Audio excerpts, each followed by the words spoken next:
Welcome to the Trella Show, first episode, yay! Each week we'll take an interesting and humorous look at all things spiritual, self-development, self-improvement, self-growth, and lawn care. Hey, it's therapeutic, and plus you end up with like basil. Anyway, current affairs. Tonight we're going to energetically check in with the beleaguered young actress, Amanda Bynes. From there we're going to take live calls. Be warned, please do not ask me any of the following questions. Just tell me what I need to do to make him show that he loves me. Tell me the future. What are my lotto numbers? Dang, there's so much information out there. Why won't just anybody tell me what to do?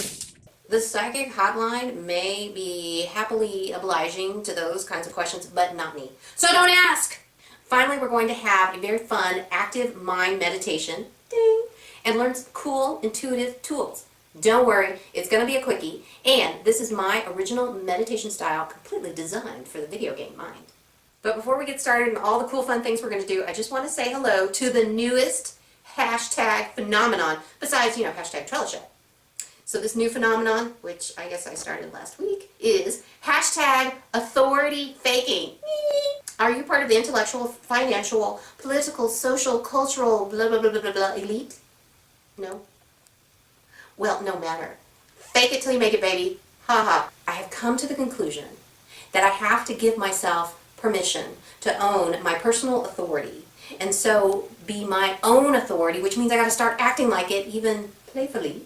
So here's my best one. I hope you like it.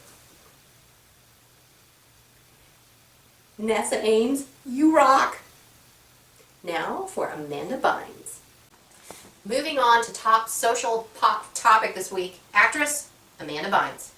She's the child of Nickelodeon actress turned adult who's struggling with mental health issues. So a few days ago on October 20th, I said a little energetic, clairvoyant hello to Amanda. And what I saw and what she sweetly shared with me was pretty intense. So just to be clear, one of the ways that I get information is seeing things in a symbolic way. So I sent her a rose as a way of making a greeting, and she took it. And then after she took it, she kind of started to turn and start to unfold a little bit. And then she started to interact with me. And me and the team, we all got excited. So I asked her, is there anything that, she wanted or anything she wanted to share?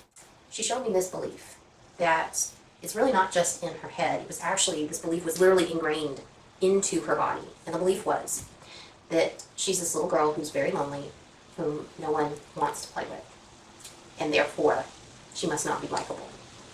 Because if people only want to be around you or like you because they want something from you, then they don't really like you. If they want to play with you, they just want to be in your company, then that really is that they genuinely do like you. I get it. And it's, and it's very understandable given her life. So if you don't have friends and parents around you who, especially when you're a child and you're just happy to be around you for no other reason than they enjoy who you are, that can take its toll. So I checked in with what energy she needed, and literally it was like this peach-colored, comfy, cozy security blanket.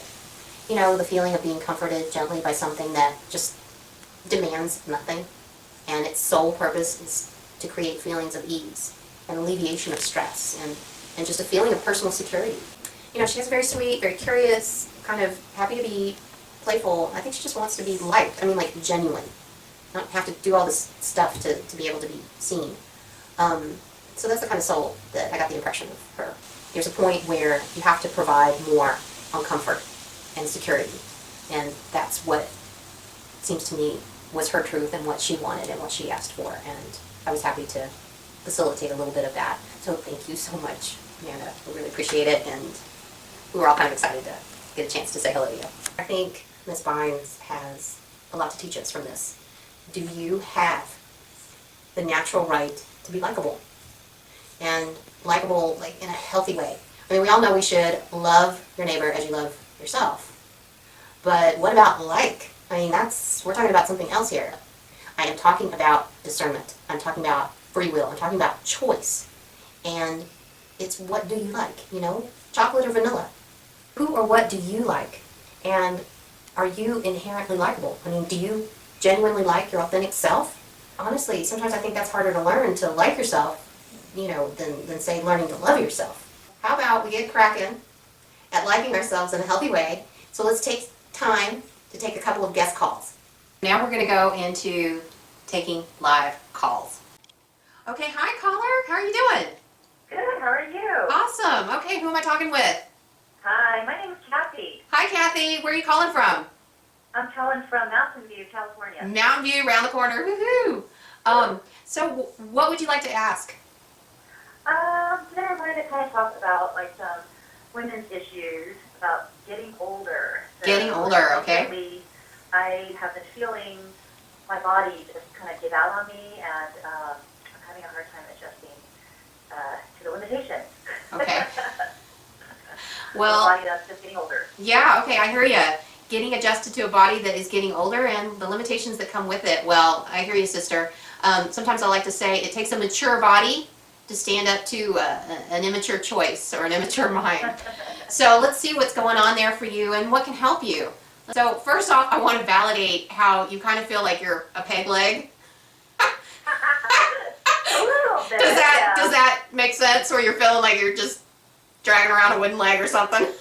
Well, I just feel like the things that I used to do are a lot harder. Right. And when I push myself, I end up injuring myself, and it's a little frustrating. Right. But let's see what's going on behind that, and just going to be a quick hello to what can help you work with your body in a way that makes sense and is part of your truth. Okay. So there's a self-identity belief coming up of, oh wow, okay, I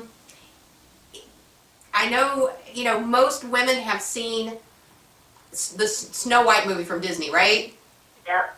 And she's twirling around that, the Seven Dwarves cabin, cleaning it up and and singing and whistling while she works and the whole 9 yards, right?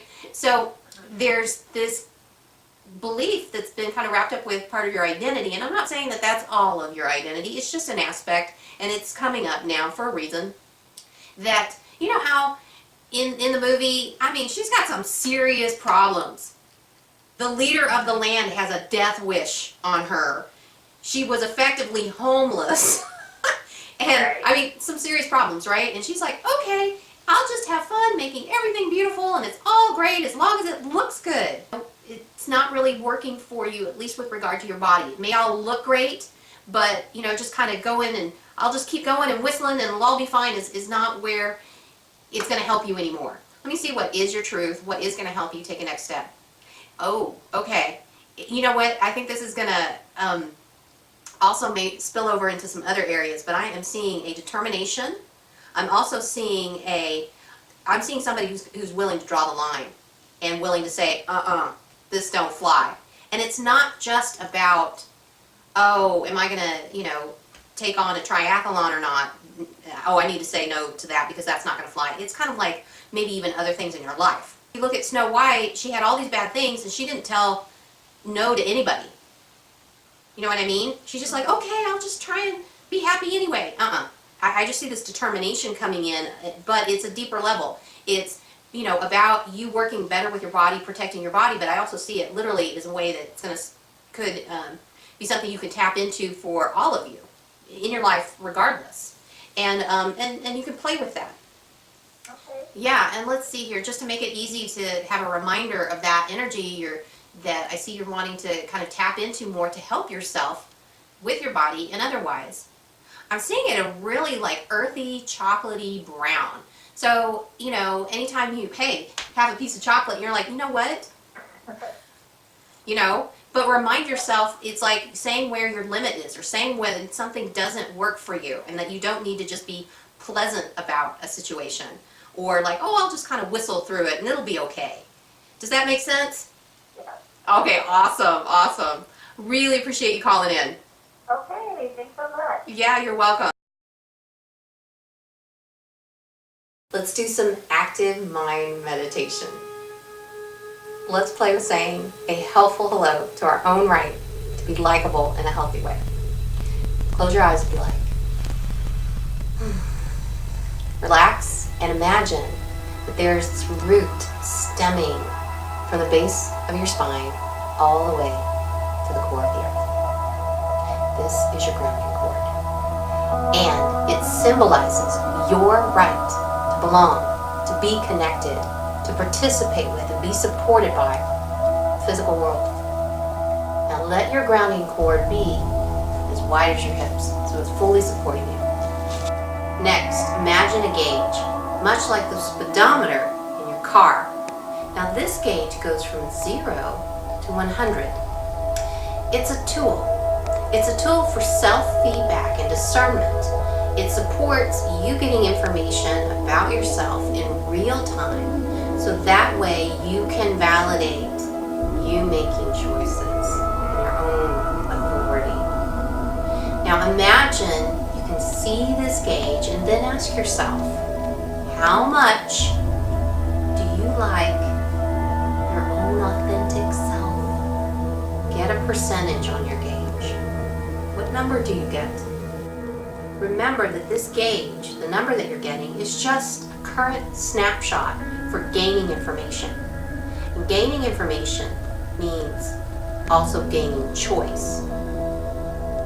Now imagine a color that represents you having full permission, a complete ability to have it, and total presence with liking your authentic self.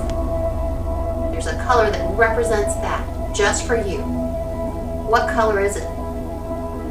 Now, even if you can't see a color, if you could see it, what color would it be? Now imagine that color infusing into every bit of who you are, all of your space, your body. Now notice where the color goes.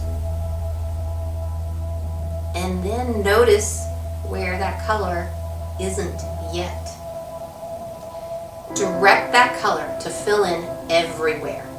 Remember, you're the CEO, you're the buck stops here, you're the El Capitan of your ship. So you have the right. Now direct that energy as much as you can. Now, take a look at your gauge. You know, the one for checking how much you can like your authentic self. What do you notice? Did the number change? Maybe a little? Maybe even a lot? Either way, it's good because it's all about you being a bit more you. Take a deep breath. And open your eyes if you haven't already. And just like shampoo bottle instructions, repeat as often as you like, because it's a good thing. It was so wonderful to have you come and hang out with me, the show, Amanda's Energetic Wisdom, thank you, and the whole crew, thank you, thank you, thank you, love you. Okay, so be sure to subscribe because next week our show will do an energetic check-in with Robin Williams, unless of course the crew trumps me again and we do an energetic check-in with Kesha, and we're going to look at the permission to be happy with who you are. And we're going to take more of your calls and questions, so be sure to send them in. Thank you, and keep owning your personal authority.